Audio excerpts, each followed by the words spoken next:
우리 본말씀에서 요한계시록 강의 37번째 말씀입니다. 7년 환난과 적그리스도 제목으로 함께 은혜 받는 시간 갖도록 하겠습니다.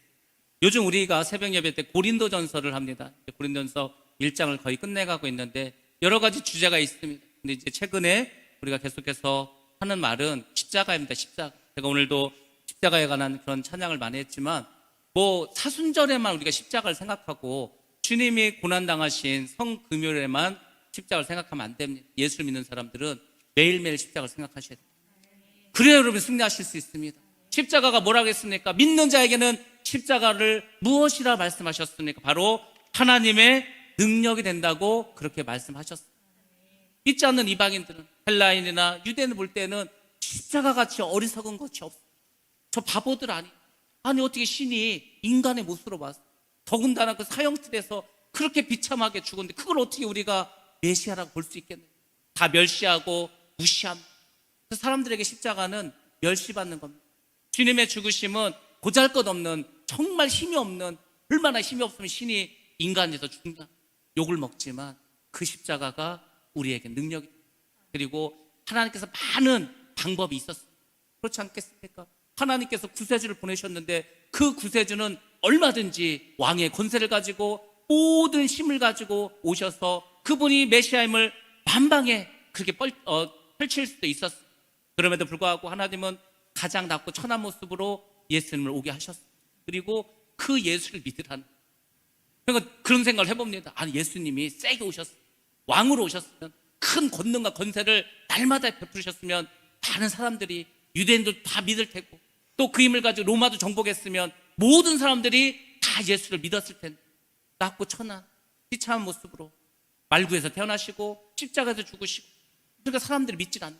근데 하나님은 그걸 믿는 사람들, 너희야말로 진짜 믿음 있는 거, 그런 걸 믿는 너희야말로 천국의 백성이 될 수 있는 자격이 있다, 그런 생각을 하신 거예요. 그래서 그런 모습으로 우리에게 오셨습니다. 오늘 제가 또 새벽 예배 때 달란트 비유에 대해서 말씀을 드렸어요. 달란트 비유를 드리면서 제가 새로 깨달은 말씀을 드렸는데 또 그런 생각을 해봤어요. 달란트 비유의 핵심은 여러 가지가 있는데 굉장히 중요한 핵심이 또 하나 있습니다. 그것은 뭐냐면 주인이 올 때가 다가왔다는 거예요. 주인이 올 때가 다가왔죠. 그 주인이 와서 하는 게 뭡니까? 회개한다죠. 회개. 계산을 하는 거예요. 달란트가 작은 돈이 아니라고 하지 않았습니까? 1데나리온이 노동자가 하루 받을 품삯, 그걸 10만 원만 계산해도 6천 데나리온이 한 달란트. 사실 쉬지 않고 일해도 일요일 하루만 놀고 그냥 다 일을 해도 20년을 일해야 됩니다. 6천 일이니까 20년을 일해야 벌을 수 있는 돈입니다. 하나도 쓰지 않고 모아야 가질 수 있는 돈이 바로 한 달란트. 그 달란트 많은 걸 주셨죠. 근데 여러분들이 이걸 기억하셔야 됩니다. 주인이 이제 오실 날이 가까이 왔다는 것은 여러분이 받은 달란트를 여러분이 이제 좀 계산해 보셔야 돼요. 나는 달란트를 얼마나 받았을까? 1달란트인가 2달란트인가 5달란트. 아무튼 사람마다 받은 달란트는 다릅니다. 근데 문제는 하나님께서 받은 달란트대로 계수하신다는 거예요. 사실 2달란트 받은 사람이 2달란트 남겼으면 많이 남겼어요. 근데 만약에 5달란트를 받은 사람이 2달란트를 남겼다, 책망받을 수 있습니다. 1달란트를 받은 사람이 1달란트를 남겼다, 엄청나게 칭찬받을 수 있었어요. 그러니까 하나님의 계산법은 우리와 다릅니다. 그러니까 여러분들이 기억하셔야 돼요. 주인이 올 날이 가까이 오고 있다. 나는 나의 달란트를 얼마나 가지고 지금 내 달란트를 늘려가고 있는가, 이거 생각하셔야 된다. 근데 마귀가 나의 달란트, 나의 사명, 이것을 생각하지 못하게 하고 자꾸 주변에서 자질구레한 일들을 막 벌리는 거. 그래서 내가 받은 사명, 내가 해야 될 하나님의 일, 이거는 다 뒷전을 밀려나고 자꾸 세상 일에만 신경 쓰게 합니다. 그게 마귀가 하는 일이라고 그랬잖아요. 그래서 여러분 정신을 바짝 차리셔야 되는 거예요. 내가 지금 정말 다시 오실 주님, 나의 주인, 그분을 기다리고 내가 지금 단장한 신부로 그렇게 맞이할 준비를 하고 있는가? 사명은 바로 감당하고 있는가? 아니면 세상 일에 너무 빠져서 세상 일만 신경 쓰다가 결국은 주인을 제대로 맞이하지 못하고 있는가? 잘 생각하시기 바랍니다. 그래서 오늘 제가 찬양도 십자가에 대해서, 그리고 오늘 새벽 예배도 십자가에 대해서 이렇게 말씀을 드렸습니다.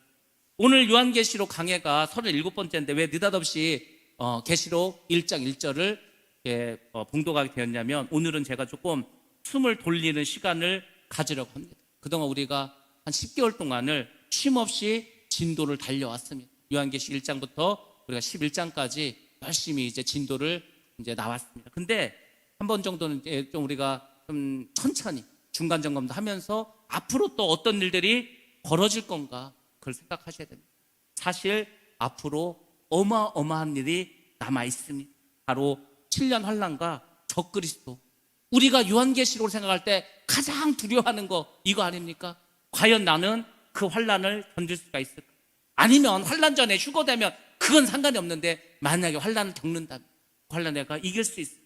여기에다 관심 있지 않습니까? 또 하나, 적그리스도. 적그리스도가 나타나면 13장에서 뭐가 나옵니까? 짐승의 표. 그 짐승의 표를 내가 받아야 되는, 아니면 그걸 받지 않고 내가 순교 당해야 되는, 많은 사람들이 여기에 관심이 있습니다.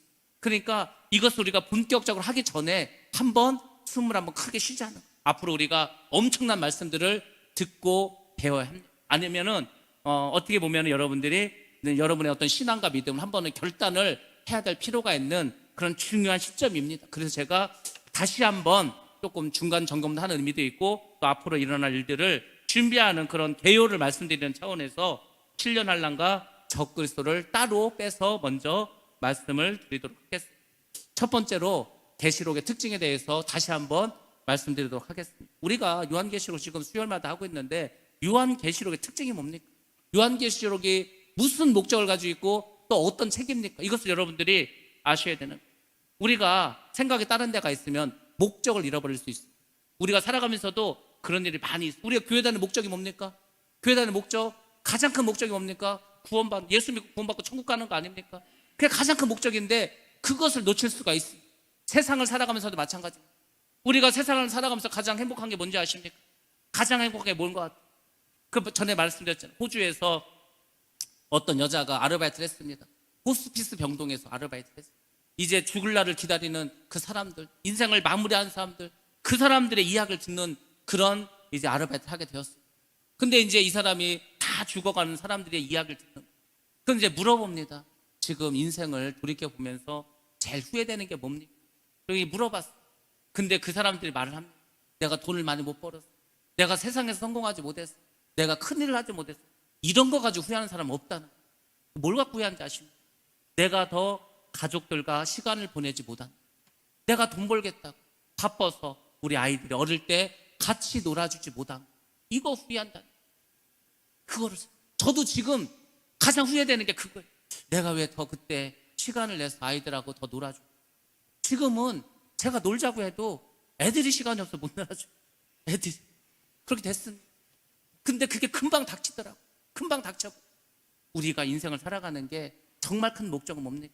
가족끼리 주 안에서 예수를 믿으면서 그렇게 같이 믿음 생활하고 신앙 생활하면서 행복하게 살아가는 것, 그것이 우리가 인생을 살아가는 이 세상의 목적 아닙니까? 근데 그 목적이 이게 변질돼 버리는, 우리 가족을 행복하기 위해서 내가 희생을 한다, 우리 가족을 행복하기 위해서 내가 돈을 벌어야 된다, 우리 가족을 더 행복하기 위해서 내가 더 많은 일을 해야 되겠다. 근데 때가 지나면 그게 아니더라.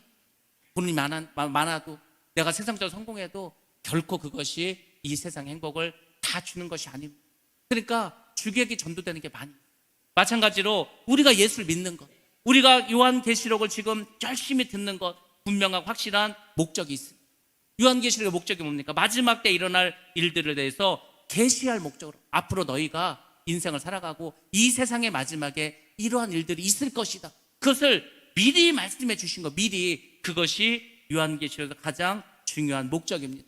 그래서 오늘 제가 읽은 본문 말씀, 그 요한계시록 1장 1절에 바로 그 목적이 나와 있습니다. 우리 다시 한번 요한계시록 1장 1절 말씀 보도록 하겠습니다.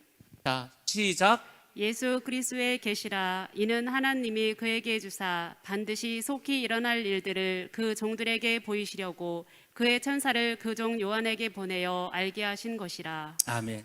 성경에 책이 66권이 있습니다. 근데 그 66권 어느 곳에서도 그 책의 목적만을 위해서 기록된 것은 없습니다. 요한계시록은 마지막에 일어날 일들을 알려주기 위해서 계시할 목적을 썼지 않습니까? 딱 그 목적을 쓴 거예요.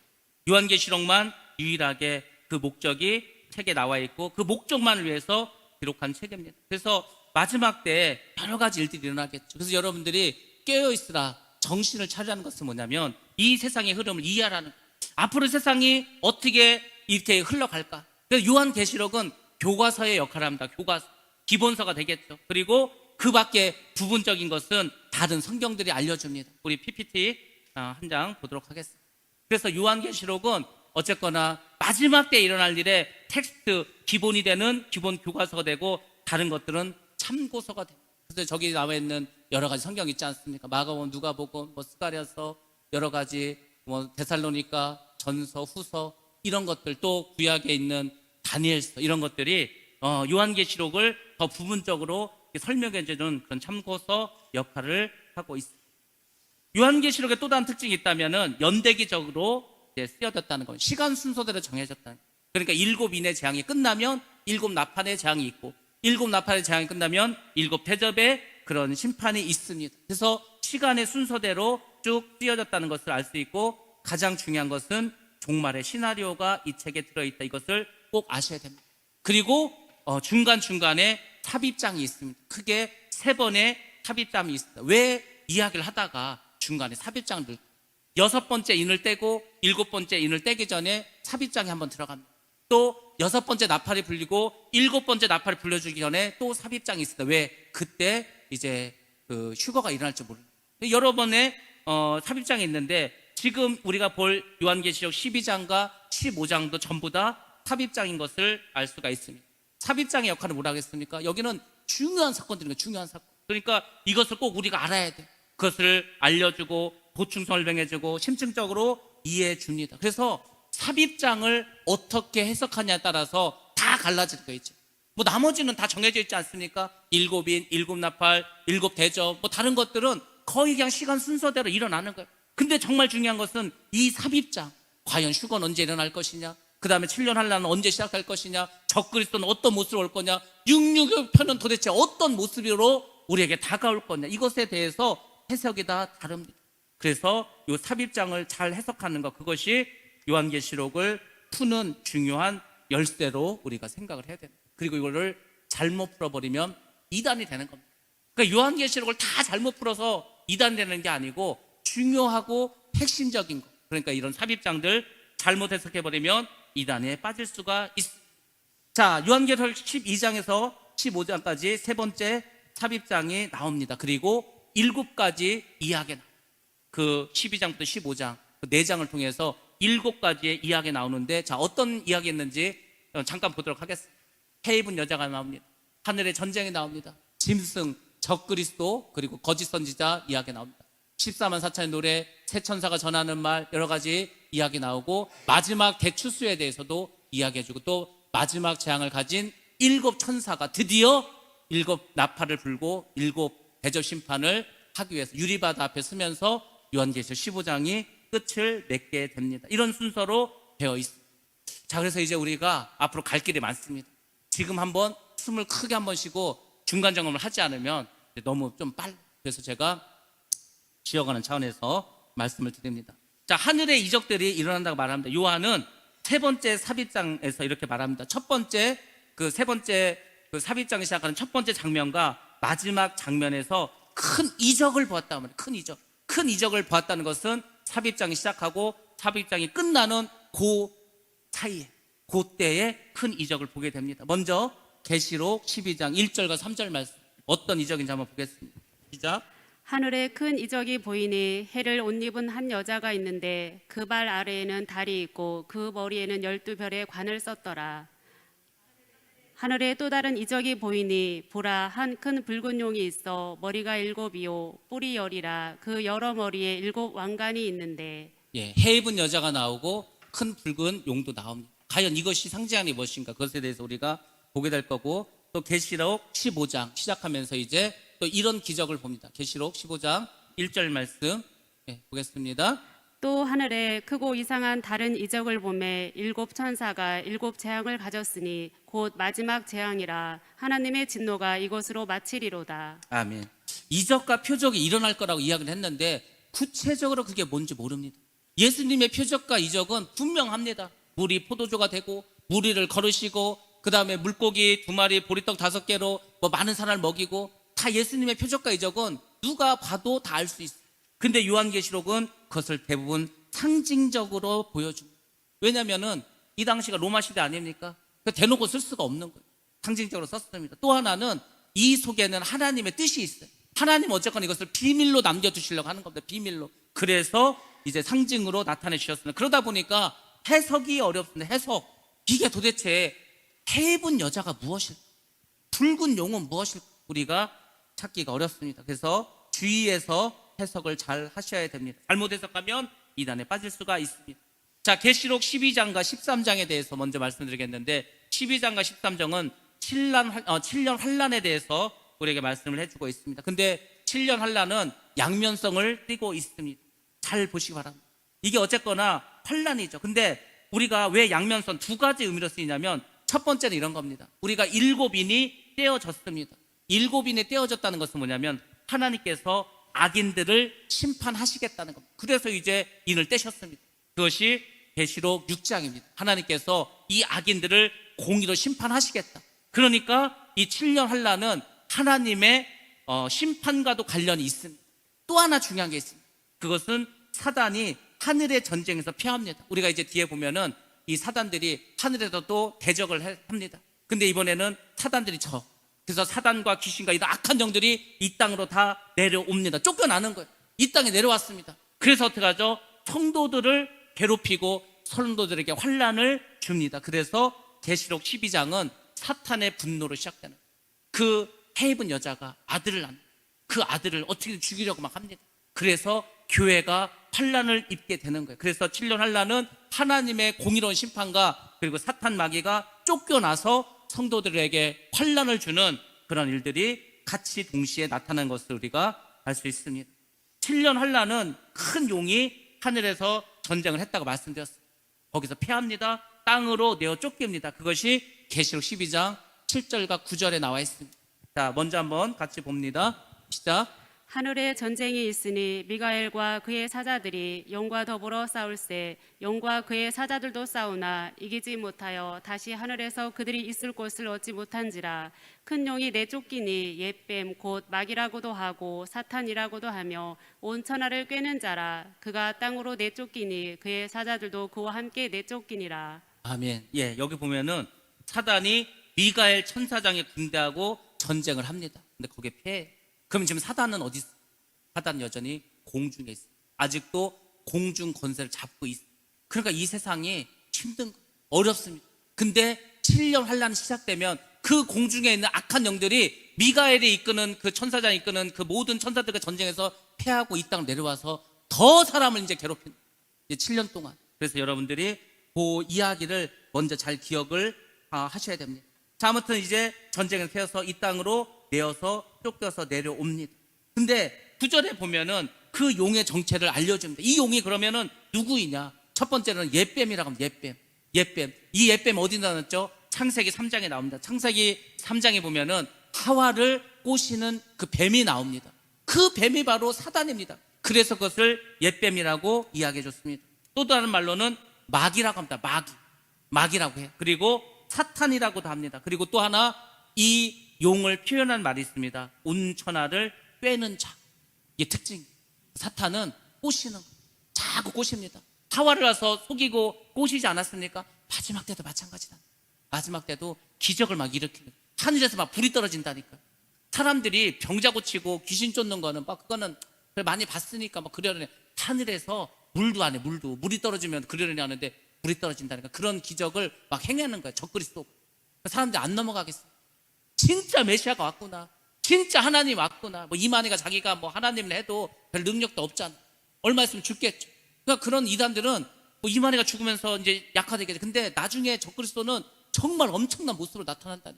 온천한 사람들 다 속는 거예요. 내가 진짜 예수고 내가 진짜 하나님이다. 내가 너희들을 구하기 위해서 왔다. 그래서 모든 종교도 내가 다 통합해서 서로 전쟁하지 않고 평화스러운 세상을 만들겠다. 사람들이 안 속겠냐고. 다 속습니다. 속아가는 거예요. 그래서 제가 그랬잖아요. 언론을 계속해서 이용한다고. 제가 그랬잖아요. 너무 뉴스가 하루 종일 똑같은 얘기만 해. 그러니까 우리가 알게 모르게 그냥 거기에다 어떻게 세뇌돼버려. 계속해서.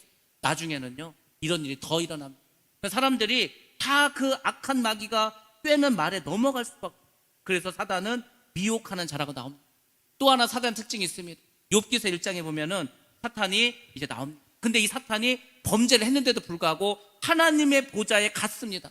그래서 뭐 이야기하잖아요. 그럼 누구 얘기합니까? 욥에 대해서 얘기하잖아요. 욥, 하나님이 욕을 복주시고 자녀도 많고 돈도 많고 그러니까 의인으로 사는 거지. 힘들면 당장 하나님 욕하고 원망합니다.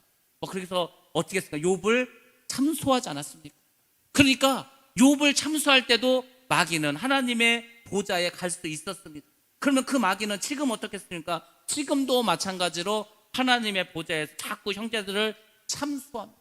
참소하는 게 그 마귀가 하나님께 참소하는 거. 우리 말씀만 보겠습니다. 요한계시록 12장 10절 말씀입니다. 자, 같이 봅니다. 시작. 요한계시록 12장 10절. 내가 또 들으니 하늘에 큰 음성이 있어 이르되 이제 우리 하나님의 구원과 능력과 나라와 또 그의 그리스도의 권세가 나타났으니 우리 형제들을 참소하던 자 곧 우리 하나님 앞에서 밤낮 참소하던 자가 쫓겨났고. 예. 하나님 앞에서 밤낮 참소하는 자, 그 사단이 이제 미가엘 전쟁에서 지고 이 땅으로 쫓겨나게 됩니다. 그래서 이제 이 땅에서 내려와서 살겠죠. 그 결과가 뭡니까? 하늘은 즐거워하는 거예요. 드디어 사단과 그 졸개들 귀신들이 하늘의 공중권세 잡은 자들이 하늘에서 다 내려왔어. 하늘은 이제 어떻게 됐습니까? 진짜 편안한 그런 세상이 되지 않았겠습니까? 그래서 하늘에서는 기쁨이 넘치고 즐거워합니다. 근데 이 땅은 어떻게 되죠? 이 땅에는 그 사단과 악한 영들이 내려옴으로 이 땅에서는 화를 입게 됩니다. 그것이 요한계시록 12장 12절 말씀입니다. 같이 봅니다. 그러므로 하늘과 그 가운데 거하는 자들은 즐거워하라. 그러나 땅과 바다는 화있을진저 이는 마귀가 자기의 때가 얼마 남지 않은 줄을 알므로 크게 분내어 너희에게 내려갔음이라 하더라. 아멘. 여기서 굉장히 중요한 말입니다. 마귀가 자기의 때가 얼마 남지 않은 줄을 알아요. 7년 안에 끝나면 이제 경찰로 붙잡혀가지고 예수님께 붙잡혀서 이제 그 무적행으로 그 다음에 저 지옥으로 떨어진 걸 알고 있어요. 그래서 크게 분을 내가지고 이제 이 땅으로 내려갑니다. 그래서 이제 성도들을 막 괴롭히고 사람들을 괴롭히고 이런 일들이 벌어집니다. 9절에서 그 사단의 정체를 말했습니다. 사람들을 꿰는 자라고 말씀드렸습니다. 온 천하를 꿰는 자라고 했어요. 근데 13절에 오니까 그 사람이 이제 어떻게 변했냐면 온 천하를 핍박하는 자로 바뀝니다.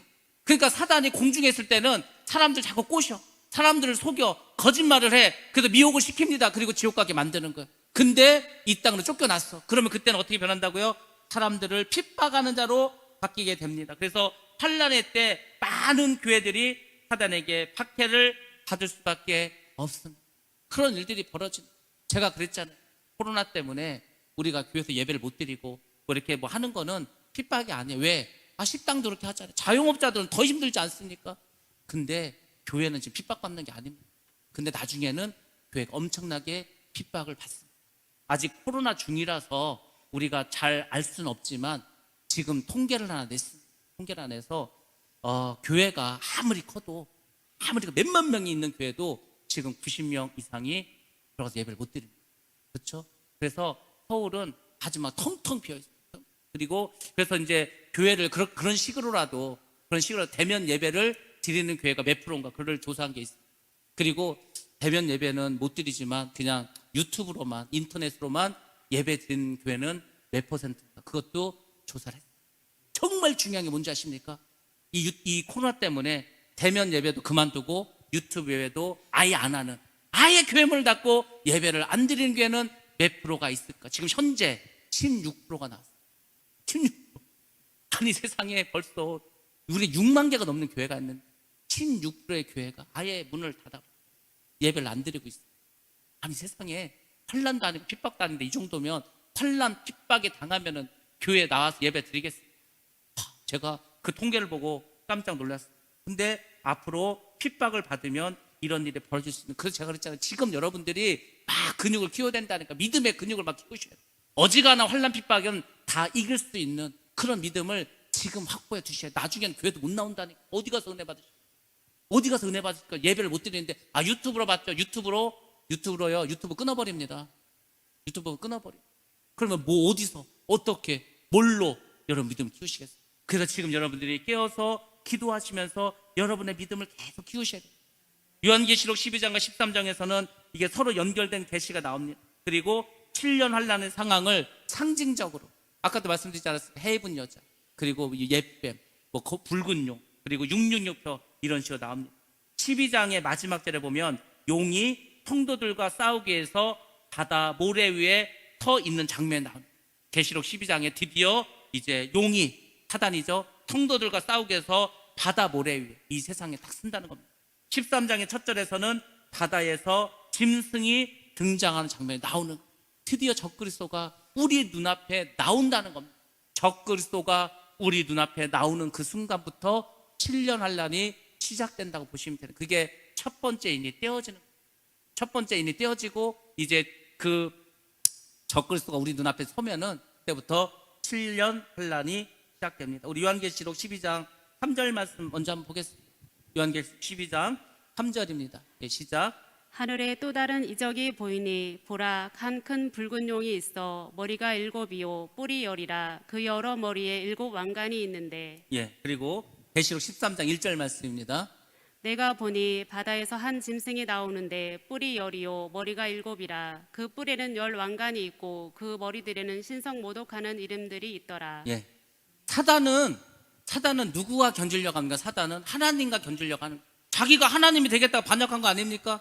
그러니까 사단은 항상 자기가 하나님과 맞먹으려고. 그럼 적그리스도 누구예요? 적그리스도. 그 짐승, 적그리스도 짐승은 예수님과 자기가 견주려고 하는 거예요. 그래서 이름도 안티크라이스트, 적그리스도라고 하지 않았습니까? 그 사단과 적그리스도가 이제 같이 묘사를 해줍니다. 근데 잘 보면 공통점이 있습니다. 머리가 7이라고 했어요. 그리고 뿔이 10개라고 이렇게 이야기해 주고 있습니다. 다른 점이 있다면 그 왕관의 자리만 다릅니다. 우리가 이것을 볼 때 무엇을 우리가 생각해야 되냐면 사단은 자기 자신을 닮은 자기의 DNA를 가진 적그리스도를 통해서 이 세상을 박해하려고 하는 거예요. 사단이 자가 직접 나서서 하는 게 아니에요. 대리인을 내세웁니다. 그게 누구죠? 적그리스도. 그 적그리스도는 인간입니다. 인간. 그러니까 적그리스도는 인간의 모습으로 나오는 거예요. 이 전 세계의 지도자로 딱 등장을 합니다. 그 사람이 바로 적그리스도입니다. 왜 나온다고요? 우리를 박해하려고. 적그리스도는 사단의 권위를 가집니다. 사단이 능력을 준대요.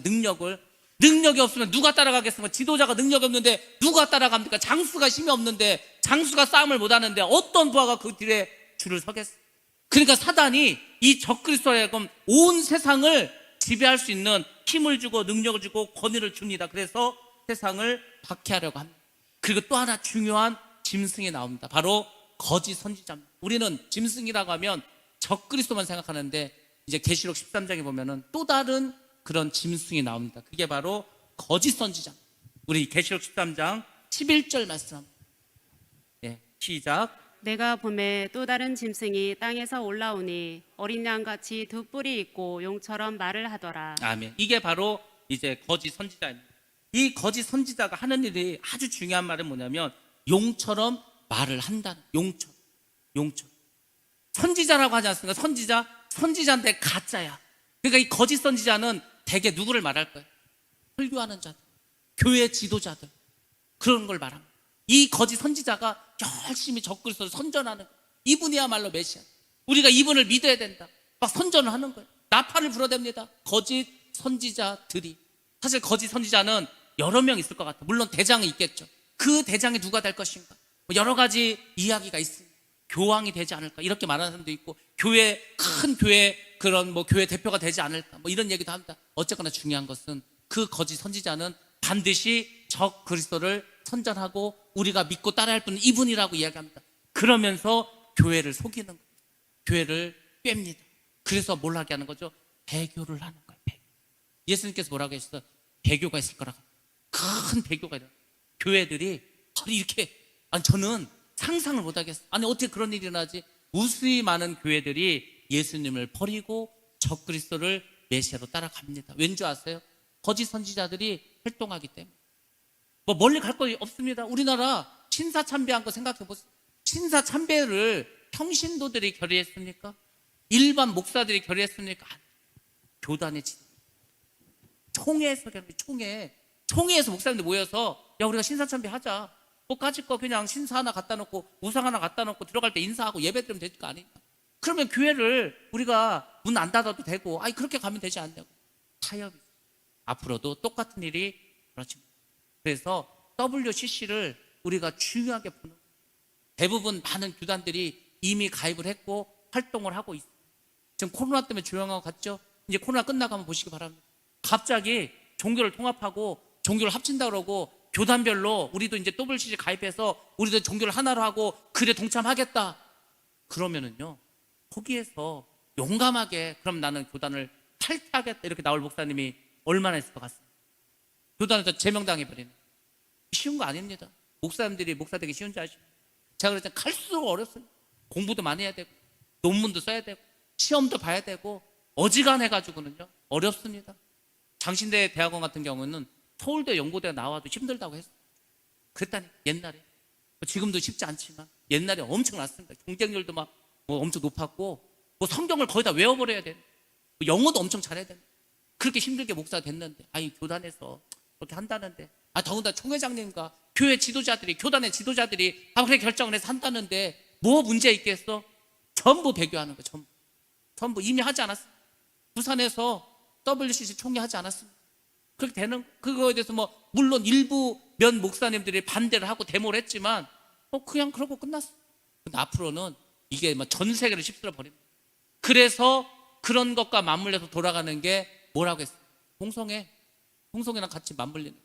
그래서 그 모든 것이 하나로 합쳐지고 종교도 동성애도, 그래서 교회에서 동성애가 잘못이라고 말하면 그게 또 이제 범죄가 되는 거고 그렇게 되는 거예요. 그래서 교회가 욕을 먹고 공격을 받고 핍박을 당하게 돼요. 아니 적그리스도 세력들도 교회를 무조건 핍박을 하면 안 되잖아요. 근거가 있어야 될 거 아닙니까? 그러니까 그런 걸 되는 거예요. 왜 너희는 차별하냐 이거. 왜 동성애자들 왜 차별하냐고, 그 소수를 왜 차별하냐고. 소수라고 다 우리가 이해해주고 감싸줘야 됩니까? 그러니까 죄가 없어진 거예요. 나중에는요 죄가 뭔지를 몰라요. 진리가 없어진다. 진리가 없어지는 거예요. 이래도 저래도, 이래도 좋고 저래도 좋고 다 타협하고 절에 가서 그냥 찬송가 부르면 어때? 중이 와서 교회에서 설법을 하면 좀 어때? 다 좋은 거지. 다 두루도 좋다고. 그래서 예수 이외에는 구원이 없다고 말하면 그것이 바로 죄를 짓는 세상이 오게 됩니다. 예수를 믿으라고 전도해, 그것도 역시 죄를 짓습니다. 지금 공산주의 국가 그렇지 않습니까? 종교법 18조인가 모든 인민은 종교를 가질 권리를 갖는다. 그리고 모든 인민은 종교를 선택할 권리가 있다. 근데 왜 자꾸 와서 예수 믿으라고, 내가 종교를 선택할 권리가 있는데 왜 자꾸 예수만 믿으라고 나를 귀찮게 하냐고 신고하면 경찰서에 끌려갑니다. 근데 그 벌이 굉장히 세요. 그까짓 거 전도했다고 신고했다고 얼마나 우리가 큰 벌을 받을까? 큰 벌 받습니다. 큰 벌. 법이 엄청납니다. 장난 아닙니다. 왜냐하면 거기 관련된 사람들이 다 고소해버리면 그 사람들 다 보상해줘야 되는 거예요. 잘못하면은 10억대까지 나올 수 있어요. 10억대. 그러니까 입을 다 막아버리는 거죠. 동성애자들이 다 신고할 거 아닙니까? 내 저 목사 설교 듣고 내 마음에 너무 상처를 받고 내가 괴롭다고. 그래서 동성애자들이 다 연합을 해갖고 그 목사를 딱 고소해버렸어요. 그럼 어떻게 하죠? 그거 물어줘야 됩니다. 안 그러면 감옥 가야 돼. 감옥도 가고 돈도 물어주고 그럴 수도 있어. 이런 세상이 온다니까. 이게 먼 이야기가 아니고 우리 눈앞에 이미 와 있다니까. 시간 문제입니다. 시간 문제. 제가 말했잖아요. 우리가 지금 내가 받은 달란트를 내가 지금 잘 활용하고 있는 거, 내가 지금 세상 일에 바빠서 세상 걱정이 많아가지고 내가 해야 될 일을 지금 못하고 주의를 못하고 다른 것만 신경 쓰고 있는 거, 그걸 빨리 돌이켜 보시라니까. 지금 주인 오실 날이 가까이 오고 있는데 언제까지 달란트를 땅에만 묻어놓고 계실 겁니까? 얼마 안 남았는데. 그래서 여러분들이 계시록을 하시면서 그 생각을 해야 되는 거예요. 계시록은 제가 그랬잖아요. 마지막 때의 구원서라고. 구원이 여기 있는 거라니까. 그러니까 계시록을 여러분들이 잘 보고 여기에 마지막 때의 구원이 있고 내가 어떻게 살아야 되겠다, 내가 어떻게 말씀대로 살아야 되겠다. 지금까지는 은혜의 시대였어요. 은혜의 시대. 교회 시대였어요. 교회가 있고 교회에서 은혜를 받고 그런 시대였어요. 근데 이게 얼마 남지 않았어요. 지금이야말로 우리가 은혜 받을 때입니다. 지금이야말로 구원의 때인 줄로 믿습니다. 나중에 언제 어디서 어떻게 구원을 받으시라고 합니까? 지금 여러분들이 잘 들으시고 보셔야 우리가 이길 수가 있습니다. 그 거짓 선지자가 용처럼 말을 하는, 용처럼. 그 용이 토한물을 먹게 됩니다. 그 용이, 사단이 이 거짓 선지자들에게 말을 주는 거예요. 자기들은 말씀이라 하겠죠. 그 용이 말한 것을 토하는 것을 입에서 나온다는 거 아닙니까? 그 물을 사람들이 먹는 거예요. 그러면은 전부 어떻게 되죠? 영이 오염돼 버립니다. 영이 전부 다 마귀의 영으로 바뀌어 버립니다. 그렇게 된다니까요. 그렇게 되는지 안 되는지 나중에 한번 보시기 바랍니다. 배교가 일어나고 이단 사이비가 더 많아지고 그 하수인들, 그 밑에 있었던 양들 다 오염돼 버립니다. 오염된 물을 먹으면 다 병드는 거 아닙니까? 그렇게 되는 거예요. 영적으로 다 병이 듭니다. 누가 와서 말을 해도 듣지 않습니다. 그게 무서워요. 저는요, 그게 제일 무서워요. 어떤 게 제일 무서운지 아십니까? 가정에서 부모가 이야기를 하는데 자녀들이 듣지 않아요. 말을 듣지 않아요. 지금 그런 세상 되지 않았습니까? 부모가 말을 해도 자식들이 잘 듣습니까? 들은 척도 안 해요. 그냥 자기가 싫으면 안 합니다. 그걸 때릴 거 어떻게 할까? 가정에서 부모의 권이 무너졌죠. 학교에서 선생님이 너 청소해라. 청소하면 큰일 납니다. 왜 나한테 청소시키냐고. 신고합니다. 신고해. 그러니까 선생님도 아이들에게 뭘 하라고 말을 못해. 정말 무서운 거 뭔지 아는 거예요. 목사님이, 주의 종이 성도에게 이렇게 하면 안 됩니다. 말씀대로 하셔야 됩니다. 힘들어도 믿음으로 이기셔야 됩니다. 권면했는데 그 말이 먹히지 않는 그런 큰 일입니다. 그게 가장 큰 성도가 주의 종의 말을 듣지 않아요. 누구 말을 듣습니까? 그렇죠. 그게 가장 무서운 거예요. 그런 세상이 올까봐 그게 제일 그럼 도대체 누구 말을 듣고 살까? 부모 말도 안 들어. 선생님 말도 안 들어. 목사님 말도 안 들어. 그럼 뭐죠? 내 마음대로 살겠다. 내 인생은 나의 것이라는 거예요. 내 인생의 주인은 나라는 겁니다. 내 인생의 주인이 나라고 하는 게 죄라고 했잖아요.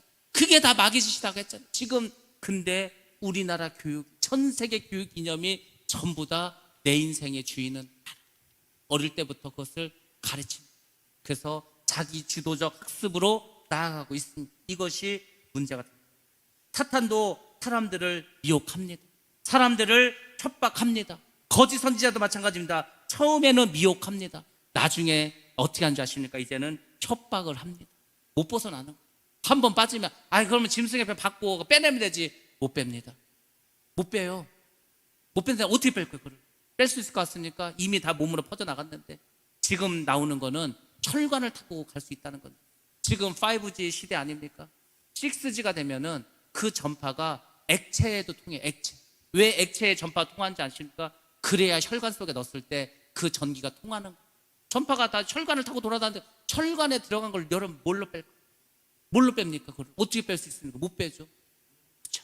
그런 일이 벌어진다는 거예요. 그러니까 여러분들이 처음엔 미혹을 해서 당근을 주지만 나중에는 협박을 하면서 채찍을 간 누가? 사단이, 적그리스도가, 거짓 선지자가. 이 세 파트가 7년 환란 그 전반에 걸쳐서 7년 내내 괴롭힙니다.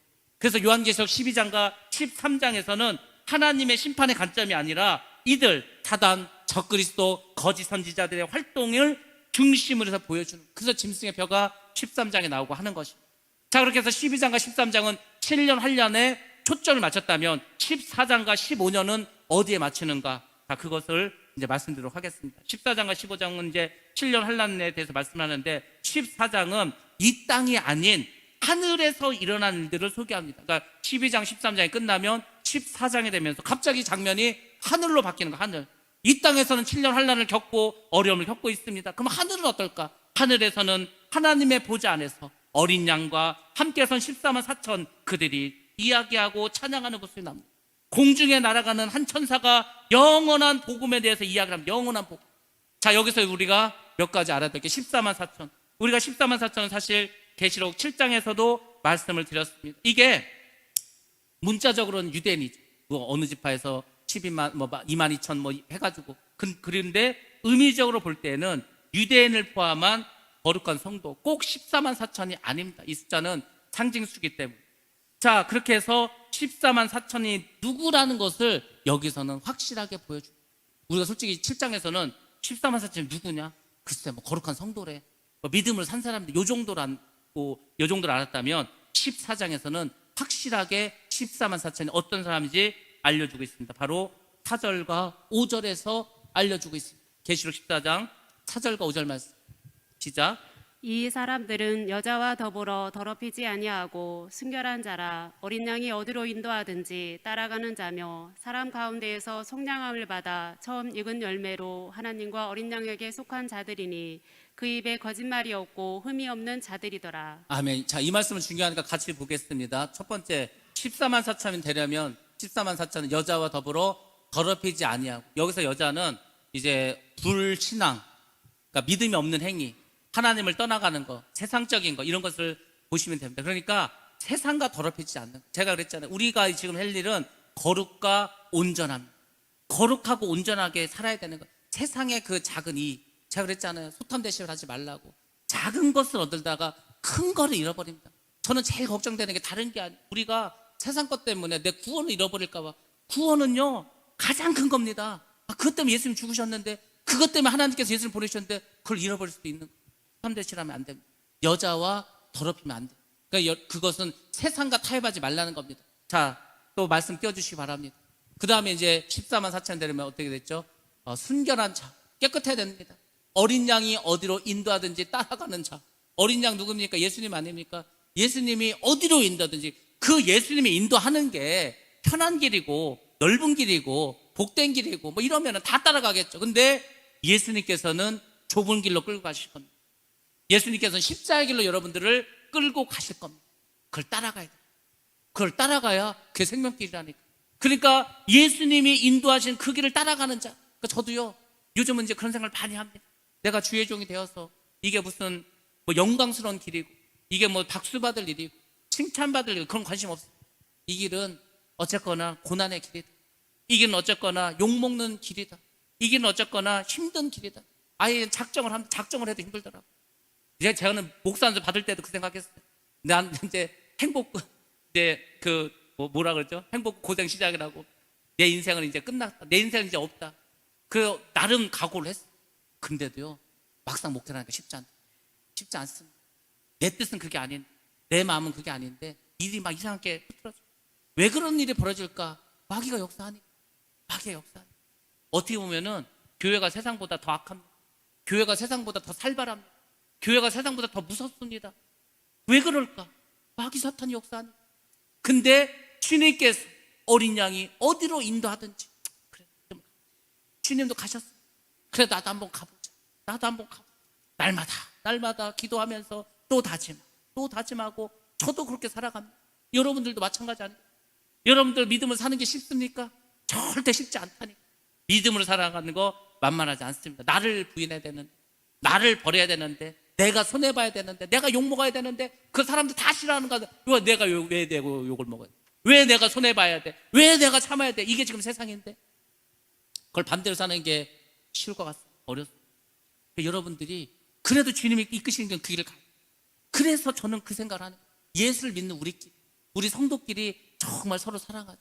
서로 더 위로해주고, 서로 더 품어주고, 서로 더 권면해주고, 좀 그런 공동체를 만들어. 왜? 세상에 나가서 지치지 않습니까? 세상에 나가서 힘들지 않습니까? 세상에 나가서 전쟁을 치르지 않습니까? 교회에 와서는 위로받아야 될 거 아니에요? 성도들과 함께 행복하게, 마음 편하게, 내가 정말 누구에게도 마음을 내놓으면 위로받을 수 있는 그런 교회가 되지 않겠습니까? 그럼 그렇게 만들어. 그걸 누가 만들어 줍니까? 여러분이 만들어. 우리가 만들어. 내가 만들어. 그러니까 너나 할 것 없이 다 자기를 희생하는, 너나 할 것 없이 다 나를 내려놓습니다. 그러면 그렇게 되는. 근데 그렇지 않으면 어려워집니다. 힘들어집니다. 교회에 와도 답이 없어. 그 교회를 떠나는 거예요. 사람들이 세상에서 너무 힘들어서 교회 오면 좀 위로받을 거. 진짜 그래서 오더라고. 예수 안 믿는 사람들이 왜 교회 온지 아십니까? 그래도 교회 가면은 마음의 위로를 받는, 교회 가면은 마음이 편안해진다. 교회 가면은 그래도 좀 마음이 행복해진다.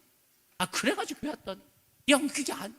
더 살벌해, 더 무서워, 더 차가워. 교회를 떠납니다. 다시는 교회 오지 않습니다. 그래서 교회는 따뜻해야 돼. 교회는 항상 십자가가 있어. 십자가 뭐라 그랬어? 덮어주는 거라 그랬죠. 십자가에는 보혈이 흐르는 거라 그랬죠. 십자가는 따뜻한 거 아닙니까? 주님의 보혈이 흐르는데, 여러분들이 그런 교회를 우리가 만들어 갈 줄 믿습니다. 이제 세상의 교회들이 다 거기서 벗어났어. 뭔가 빠져 있는데 전혀 하나님하고 상관이 없어. 뭔가는 열심히 하는데 그 안에 십자가는 없어. 십자가가 없으면 전부 마라로 변합니다. 결국은 쓴물로 변합니다. 그 쓴물에 나뭇가지를 던졌을 때 거기에 단물로 변하지 않았어. 그 나뭇가지가 뭡니까? 십자가가 빠진 곳은 전부 다 마라로 변할 수밖에 없어요. 그래서 여러분들 14만 4천에 들으셔야 돼요. 자, 그 14만 4천 다음 거 한번 또 보여주시기 바랍니다. 14만 4천에 들어가려면 여러분 어떻게 됩니까? 그 다음에 속량함을 받아서 처음 익은 열매로 하나님과 어린 양에게 하나님께 속해야 된다니까. 그 입에 거짓이었고, 제가 그랬잖아요. 거짓말 안 하고 사는 거 얼마나 힘든지 아냐고. 정말 힘들었어요. 정말 어렸어요. 거짓말 안 하고 살아가는 거 한 달만 해보시라니까 얼마나 힘든가. 진땀 흘립니다. 근데 뭐라고 했어요? 그 입에 거짓이 없고 흠이 없는 그 사람들이 14만 4천. 14만 4천 드는 거 쉽지 않습니다. 너무 쉽게들 생각해요. 사람들이 너무 이 복음이라는 말, 복음이라는 이 유한겔리오 이거를 너무 쉽게 말하는 거예요. 복음이란 말이 어디서 시작된지 아십니까? 기쁜 소식. 그 말의 어원이 뭔지 아십니까? 어원이 역사적으로 최초로 아시아에서 유럽을 쳐들어갑니다. 페르시아가 대군을 이끄고 그리스를 쳐들어갔어요. 전투를 벌입니다. 엄청 큰. 여기서 만약에 그리스가 져버리면 그리스는 이제 아시아 세력에 의해서 그냥 멸망당하는 거예요. 유럽 문화가 거기서 무너져 버리는 겁니다. 그래서 큰 전쟁을 했어요. 어떤 도시에서 한지 아십니까? 마라톤이라고 하는 도시예요. 그 마라톤이 그리스와 그 페르시아 중간에 있는 그 도시가 거기 전투를 벌였어요. 근데 세상에 기적이 일어났어요. 수적으로 분리했는데 그리스 한 군사가 이 기쁜 소식을 빨리 아테네에 가서 사람들에게 전해줘요. 그래서 쉬지 않고 뛰어가. 쉬지 않고 뛰어가. 42.19km를 쉬지 않고 뛰어갑니다. 그리고 외치는 그 기쁜 소식, 유한겔리오, 복음, 기쁜 소식. 그게 기쁜 소식의 어원이 됐어요. 그러니까 그게 기쁜, 전쟁에 이기는 게 기쁜 소식 복음인데 그 복음이 오늘날 우리에게 있냐. 정말 복음이 기쁜 소식. 많은 믿지 않는 사람에게 예수를 믿으라는 말이 그 힘들고 어려운 삶을 구원해줄 기쁜 소식이 지금 되냐 이거죠. 교회들이 이렇게 돼버렸네. 오히려 교회가 더 어려운. 교회마다 다 문제가 있는. 교회마다 문제가 다 있습니다. 전 세계, 뭐 한국만 그런지 않지만 전 세계 다 이게 도대체 어떻게 된 일일까? 과연 그 교회는 주님이 계신. 그래서 우리가 그런 걸 돌아보셔야 돼요. 주님 오실 날 머지 않았다니. 주인이 오실 날이 머지 않았어. 그러니까 우리가 받은 달란트 안에는 교회에 가는 것도 많이 있을 겁니다. 여러분들이 그것을 잘 생각을 하셔야 됩니다. 특별히 직분자라면 더 많이 기도하셔야 됩니다. 아무튼 이런 사람들 14만 시스템에 들어갑니다. 그리고 공중을 날아가는 그 천사가 영원한 복음에 대해서 말을 했어요. 그 영원한 복음이 뭔지 아십니까? 심판의 복음입니다. 심판의 복음. 왜 심판의 복음이 그게 영원한 복음이 될까? 두 가지 대상에 대해서 심판을 하기 때문입니다. 우리 먼저 말씀만 보겠습니다. 계시록 14장 8절부터 11절 말씀입니다. 같이 봅니다. 시작. 또 다른 천사 곧 둘째가 그들을 따라 말하되 무너졌도다 무너졌도다 큰 성 바벨론이여 모든 나라에게 그의 음행으로 말미암아 진노의 포도주를 먹이던 자로다 하더라. 또 다른 천사 곧 셋째가 그들을 따라 큰 음성으로 이르되 만일 누구든지 짐승과 그의 우상에게 경배하고 이마에나 손에 표를 받으면 그도 하나님의 진노의 포도주를 마시리니 그 진노의 잔에 섞인 것이 없이 부은 포도주라. 거룩한 천사들 앞과 어린 양 앞에서 불과 유황으로 고난을 받으리니 그 고난의 연기가 세세토록 올라가리로다. 짐승과 그의 우상에게 경배하고 그의 이름표를 받는 자는 누구든지 밤낮 쉼을 얻지 못하리라 하더라. 아멘. 벌써 14장 넘으니까 말씀이 세지지 않습니까? 이게 요한계시록에서 가장 핵심적이고 중요한 구절들입니다. 심판을 받는데 두 대상이 봤어요. 첫 번째 큰 성 바벨론, 두 번째 적그리스도를 섬기는 각 개인들에게 심판이 임한다고 말씀을 주고 있습니다. 첫 번째 큰 성 바벨론. 바벨론은 어디입니까? 바벨론. 마지막 때에 적그리스도를 따르던 세상 정부 말합니다. 세상 정부.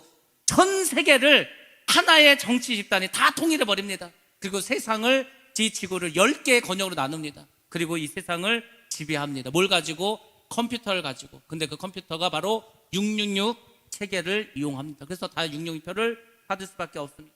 그 다음에 이제 성경에서 음녀라고 우리가 표현을 하는데 그 음녀가 바로 바벨론입니다. 바벨. 그러니까 그 음녀는 세상과 행음을 하는 거예요.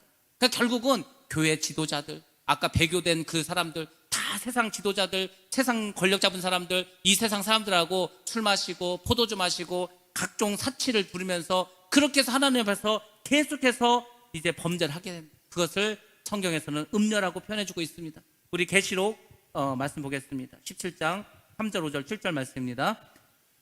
곧 성령으로 나를 데리고 광야로 가니라. 내가 보니 여자가 붉은빛 짐승을 탔는데 그 짐승의 몸에 하나님을 모독하는 이름들이 가득하고 7머리와 10뿔이 있으며 그의 이마에 이름이 기록되었으니 비밀이라. 큰 바벨론이라 땅의 음녀들과 가증한 것들의 어미라 하였더라. 천사가 이르되 왜 놀랍게 여기느냐? 내가 여자와 그가 탄 7머리와 10뿔 가진 짐승의 비밀을 내게 이르리라. 아멘. 이 비밀이 거의 다 드러났습니다. 그래서 거기 보면 짐승, 그걸 또 탄 여자, 뭐 이런 것들 전부 다 지금 드러났습니다. 그러니까 결국 그게 말하는 거 뭐냐면 이 세상의 모든 것들을 적 그리스도 세계 정부가 차지하게 됩니다. 그 사람들 세상의 모든 영역을 다 권력을 장악합니다. 종교, 정치, 경제, 문화, 예술, 교육까지 다 싸그리 잡습니다. 그리고 마지막 때 세계 단일 정부로 나타나게 됩니다. 그것이 계시록 18장 4절 여기 보면은 나와 있고 거의 18장 4절에 그들에 대한 심판도 나와 있습니다. 그래서 큰 성 바벨론 적그리스도 세력들 결국 하나님 다 심판하십니다. 하나님이 심판을 하시는 게 공의로운 겁니다. 하나님의 사랑의 하나님의 이유가 뭔지 아십니까? 정의가 아닌 것, 불의한 것, 그것을 심판하십니다. 심판을 안 하면은 하나님이 어떻게 보면 직무유기하는 거. 고생한 사람은 영원히 고생합니까? 그래서 하나님께서는 다 고생하고 힘들고 믿음 지킨 사람들 보상을 해주십니다.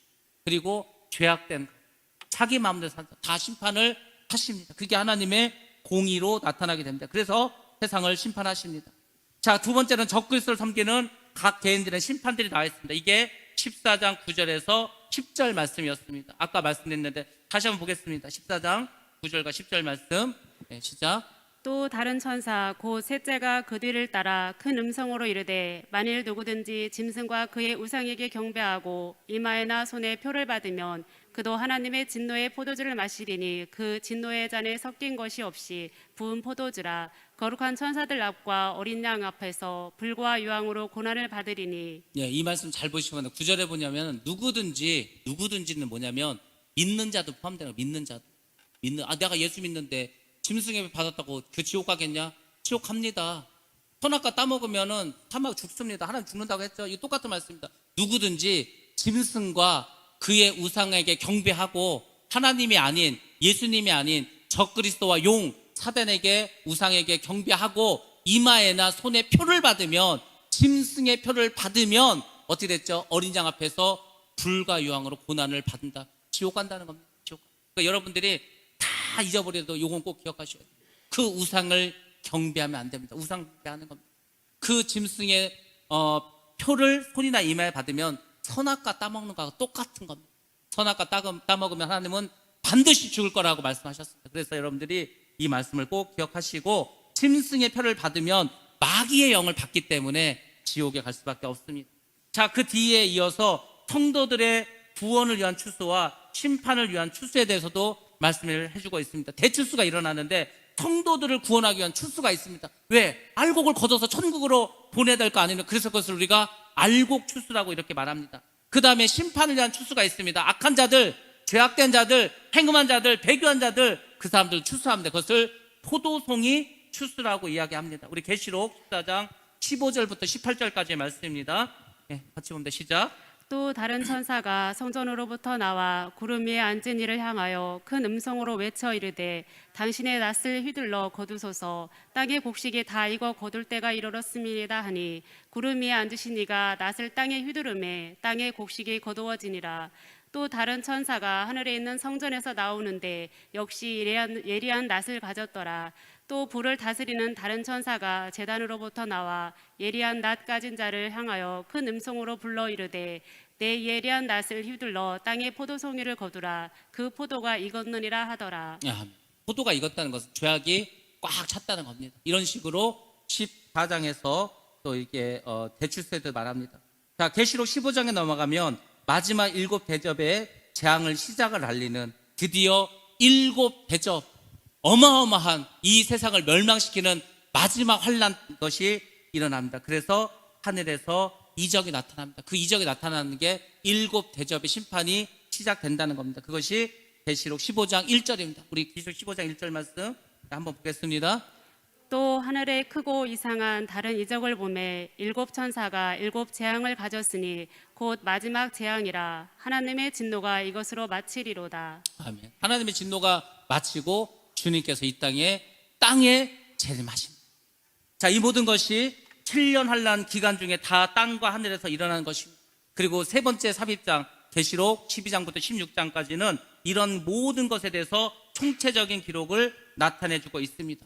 7년 환란이 중요한 이유가 있습니다. 땅과 하늘의 비밀들이 풀려지는, 그 구약 때부터 하나님께서 말씀하셨던 여호와의 날, 그 심판의 날, 크고 두려운 날, 이 날이 드디어 우리 인류 역사상 실현되는 날입니다. 여러분들이 이 날을 그거 무서워서 어떡하냐, 뭐가 무섭습니까? 우리는 구원받는데, 우리는 천국 가는데, 영원한 천국에 살아가는데. 그래서 제가 말했잖아요. 사는 게 너무 힘들면 이 날을 기억하시다니. 내가 이렇게 힘든데, 내가 이 세상 이렇게 힘든 게 낫지, 그 지옥에서 어떻게 살아갈까? 내가 믿음으로 살아가면 하나님 날 구원시켜 주신다는데, 날 천국 백성 삼아주시고 천국에서 영원히 복되게 살게 해주신다고 했는데, 그래서 내가 힘들어도 믿음으로 이기자, 믿음으로 이기자, 또 한 번 이기자, 또 한 번 이기고 나가자. 여러분들이 그렇게 생각을 하셔야 됩니다. 그래서 하나님의 나라와 사탄의 나라가 긴장하면서 마지막 전쟁을 치르는 중요한 시기, 이것이 바로 7년 환란이고 아마겟돈 전쟁으로 7번째 대접도 끝이 나고 이 세상은 다 불바다로 변하고 심판이 이제 마지막으로 끝나게 됩니다. 우리가 마지막 때 이러한 어떤 사건들에 대해서 여러분들 일단 잘 들으시고 깨달으시고 준비하셔야 됩니다. 7년 환란의 시기를 잘 분별하고 준비하는 사람, 그 사람들이 바로 지혜로운 다섯 처녀가 될 수 있습니다. 지금은 신랑이 더디 오므로 이제 그 처녀들이, 신랑을 준비해야 될, 예비해야 될 그 처녀들이, 열 처녀들이 졸고 있는 세상입니다. 언제 신랑이 올지 모릅니다. 그러니까 여러분들이 지금 등과 기름을 준비하셔야 됩니다. 기름을, 믿음을 준비하셔야 됩니다. 성령 충만하셔야 됩니다. 그래야 주님 오시는 그 밤길을 빛으로 인도하실 줄 믿습니다. 그런 저와 여러분 되기를 주님의 이름으로 축원합니다.